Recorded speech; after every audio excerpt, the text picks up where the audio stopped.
अभी लगभग 40 घंटे हो गए हैं व्रत के।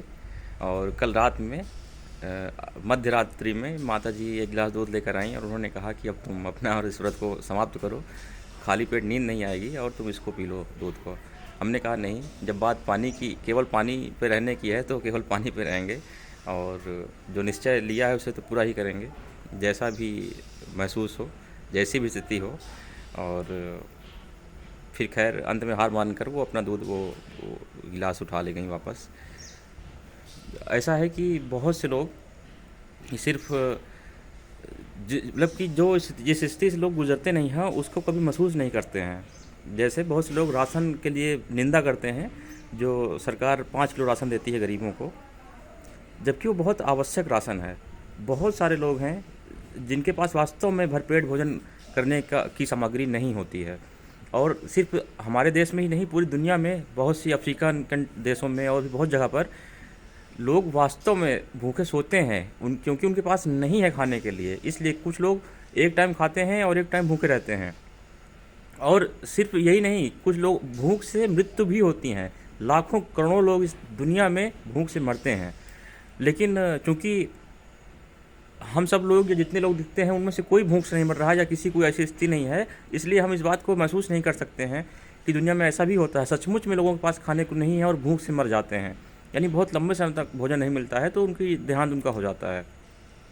तो ये बात सही है। तो इसको दूसरों को जो पीड़ा है उसको कैसे महसूस कर सकते हैं, उसको खुद को कई बार बिना उस स्थिति में पहुँचे भी महसूस किया जा सकता है, और कई बार खुद को उस स्थिति में पहुँचाकर उनके हम दुख को समझ सकते हैं।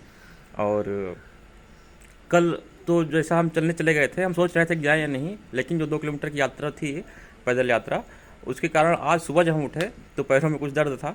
और क्योंकि जब शरीर चलती है तो फिर उसको एनर्जी भी चाहिए होती है। जो लोग जिम करते हैं वो लोग जिम जाने से पहले और फिर शायद आने के बाद कुछ अपना खाते पीते हैं, क्योंकि उनकी एनर्जी जो लॉस हुई है वहाँ उसमें उसकी पूर्ति हो जाए।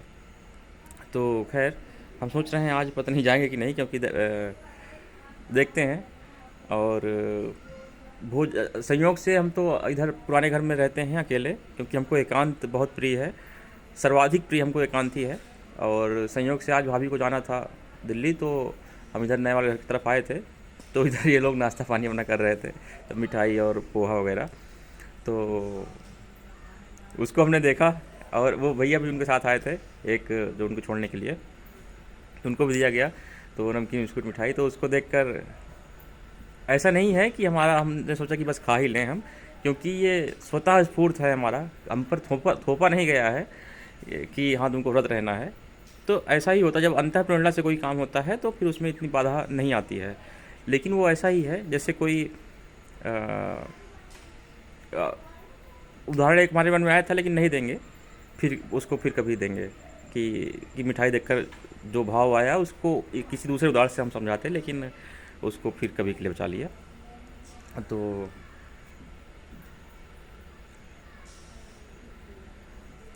और एक बात का उत्तर मिला कि भूखे पेट भी नींद आ जाती है। ये हमारे घर में ये भ्रम था हमेशा, बचपन से ऐसा हम माता जी को या पिताजी को कहते हुए सुनते थे कि खाली पेट नींद नहीं आएगी, और इसीलिए माँ भी लाई भी थी रात में दूध की हमको नींद नहीं आएगी। लेकिन जैसा बाकी दिनों में हम सोते थे वैसा ही सोए और वैसे ही उठे। तो आज हमें पता चल गया कि भूख से नींद का कोई संबंध नहीं है।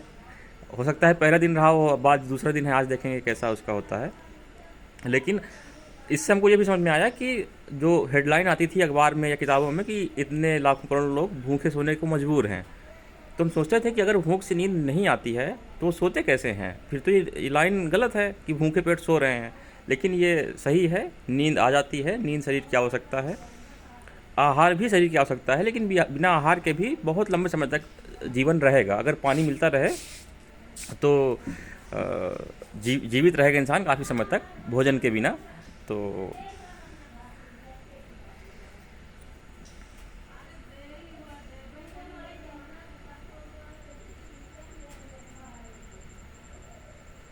और लंबे समय तक बिना आहार के रहने के बहुत से सिर्फ मानसिक भी लाभ हैं और शारीरिक भी लाभ हैं। और एक चीज़ हम लोगों को जाननी चाहिए कि जो हमारा मन है वो पूरी तरह से शरीर से संयुक्त है, वो अलग नहीं है। जैसे लोग सिखाते हैं कि शरीर अलग है मन अलग है, ऐसा नहीं है। जो मन है वो शरीर में स्थित है और शरीर से संयुक्त है। शरीर के जो अनुभव हैं, जो एहसास हैं, अनुभूतियाँ हैं, वो मन को पूरी तरह से प्रभावित करती हैं। तो जब आहार के बिना बहुत समय तक अगर रहा जाए तो बहुत सी चीज़ें हैं जो शिथिल होती हैं। जैसे जिस पानी में हलचल हो उस पानी में वो शांत होने लगे पानी, तो वैसी स्थिति में शरीर और मन पहुंचता है बिना आहार के जब रहते हैं तब। जैसे जो कुछ मानवीय प्रवृत्तियां होती हैं जो जन्म से मिलती हैं, जैसे अहंकार हो गया, काम, क्रोध और अहंकार और ये सब चीज़ें, तो ये सब चीज़ें शिथिल पड़ जाती हैं। तो निराहार रहने का सबसे अच्छा या एक बहुत अच्छा लाभ ये भी है कि इंसान के अंदर का जो अहंकार है वो शिथिल हो जाता है, कम हो जाता है। और भी चीज़ें जो नकारात्मक आवेग समझे जाएं जिनको, वो सब भी बहुत कम हो जाते हैं या उस समय तक नहीं रहते हैं। और मन की भी शुद्धि इसी कारण हो जाती है, क्योंकि जैसे अहंकार अगर विलीन हुआ तो मन के जो हमारे विचार हैं वो भी तो और शुद्ध हो गए, बिना अहंकार के हो गए। तो सब चीज़ों की अपनी उपयोगिता है। तो मन की जितनी भी प्रवृत्तियाँ होती हैं जो जन्म से मिली हैं, उन सब की अपनी उपयोगिता है। लेकिन कभी जब वो गैर उपयोगी जब वो उपयोगी ना रह जाएं तो फिर उनको शिथिल कर देना ही उचित है। और जैसे अहंकार हो गया, इसकी कोई ज़रूरत नहीं है। ईर्ष्या है, ईर्ष्या भी जन्म से सभी को मिलती है, लेकिन इसको भी समाप्त कर देना चाहिए। ये सवाल किसी ने ओशो से पूछा था। ओशो से उन्होंने कहा कि जब हर चीज़ की उपयोगिता है तो फिर ये बताइए कि ईर्ष्या की उपयोगिता कहाँ है? इसको क्यों ना समाप्त कर दिया जाए, या इसका क्या करें हम, ईर्ष्या यदि है तो ओशो ने कहा कि ईर्ष्या की भी उपयोगिता है। आप ईर्ष्या गौतम बुद्ध से कीजिए ना, गौतम बुद्ध से ईर्ष्या कीजिए, गौतम बुद्ध बनने का प्रयास कीजिए कि यार उसको गौतम बुद्ध से हम अधिक ज्ञानी बनेंगे, उनसे भी आगे बढ़ जाएंगे।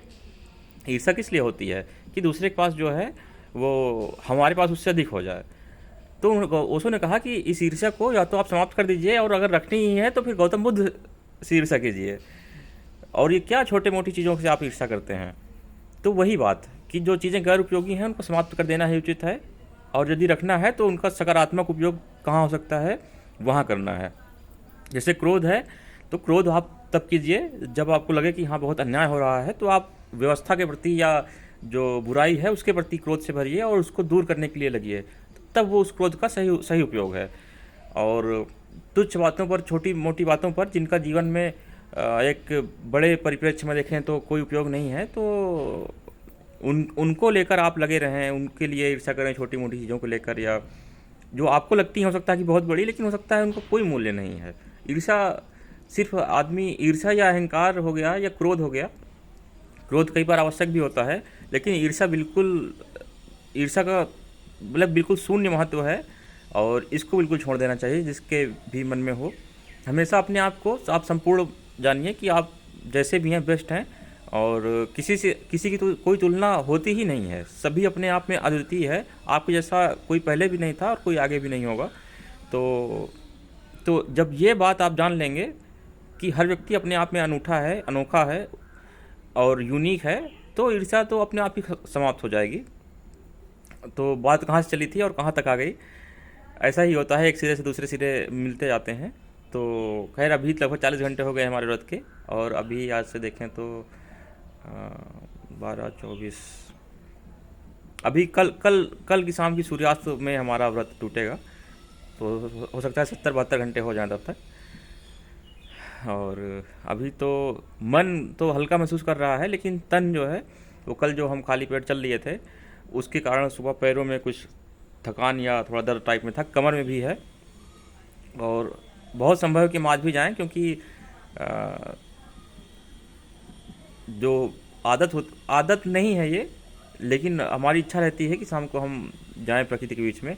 घर भी प्रकृति के बीच में ही है हमारा, यहाँ भी हम प्रकृति के बीच में ही रहते हैं, लेकिन लगता है कि थोड़ा ऐसे स्थलों पर जाएं जिसको जंगल समझा जा सके। यहाँ तो सब कुछ एकदम सुरक्षित माहौल में है, इसीलिए हम उधर चले जाते हैं कि थोड़ा ऐसे माहौल में जाएं जहाँ सुरक्षा उतनी नहीं है। जैसे किसी भी स्थान से सांप निकल सकता है, या जब रोड में पहुंचते हैं तो रोड में कोई गाड़ी हमको टक्कर मार के निकल सकती है।